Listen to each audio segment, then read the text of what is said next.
کہ ایک چھوٹے جنگل میں ایک خوبصورت پرندہ رہتا تھا۔ وہ روز صبح اٹھتا، درختوں پر چہچہاتا اور تازہ دانے چگتا۔ ایک دن شکاری نے اسے جال میں پھنسا لیا۔ پرندہ ڈر گیا، مگر پھر اس نے نرمی سے کہا، اگر تم مجھے آزاد کرو تو میں تمہیں ہمیشہ یاد رکھوں گا اور تمہارے لیے کچھ لاؤں گا۔ شکاری کو ہنسی آئی، لیکن اس نے پرندے کو چھوڑ دیا۔ اگلے دن پرندہ واپس آیا۔ اس کی چونچ میں ایک قیمتی موتی تھا۔ یہ تمہاری مہربانی کا صلہ ہے، پرندے نے کہا۔ شکاری حیران ہوا اور خوش بھی۔ اس نے سیکھا کہ رحم دلی اور مہربانی کا بدلہ ہمیشہ ملتا ہے۔ اگر آپ کو ویڈیو اچھی لگی ہو تو like, share, comment and subscribe کریں۔ ایک غریب مچھیرے کو ایک دن سنہری مچھلی جال میں پھنسی ملی۔ مچھلی بولی، مجھے چھوڑ دو، میں تمہاری ہر خواہش پوری کروں گی۔ مچھیرا نیک دل تھا، اس نے مچھلی کو آزاد کر دیا اور کچھ نہ مانگا۔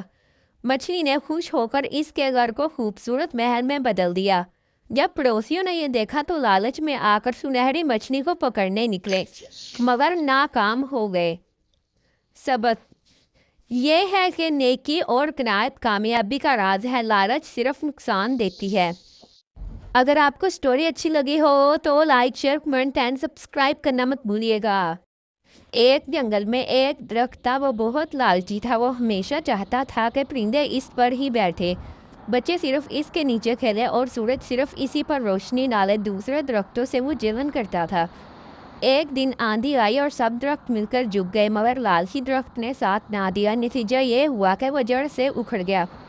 آخرکار اسے سمجھ آیا کہ اکیلا پن تباہی لاتا ہے اور مل کر رہنا ہی اصل طاقت ہے۔ سبق: لالچ اور خود غرضی ہمیشہ نقصان دیتی ہے۔ علی کی بہن کی شادی تھی، گھر میں خوشیوں کی رونق تھی۔ علی نے الماری سے ایک خاص لباس نکالا جو نانی جان نے اسے دیا تھا۔ وہ سفید کرتا اور نیلا ویسٹ کوٹ جو صرف خاص موقع پر پہنتا تھا۔ جب وہ پہنا تو سب نے تعریف کی۔ نانی جان کی آنکھوں میں خوشی کے آنسو تھے۔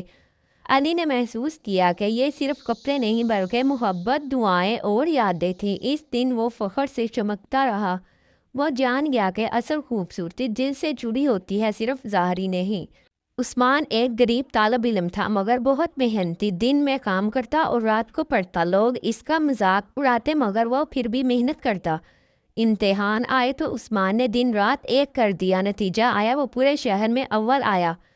اب وہ ایک کامیاب انجینئر ہے۔ اس نے ثابت کیا کہ محنت کبھی ضائع نہیں آتی۔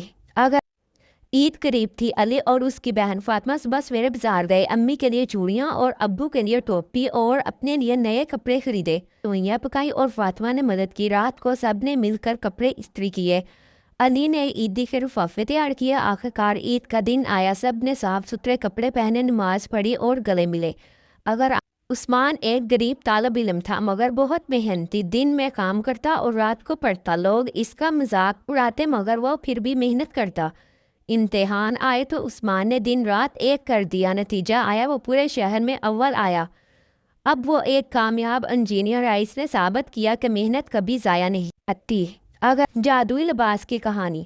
بہت پہلے کی بات ہے، ایک دور دراز گاؤں میں ایک غریب مگر ذہین درزی رہتا تھا جس کا نام فیضان تھا۔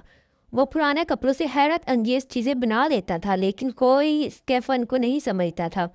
ایک دن جب وہ جنگل سے لکڑیاں لینے گیا، اسے ایک بوڑھی عورت ملی۔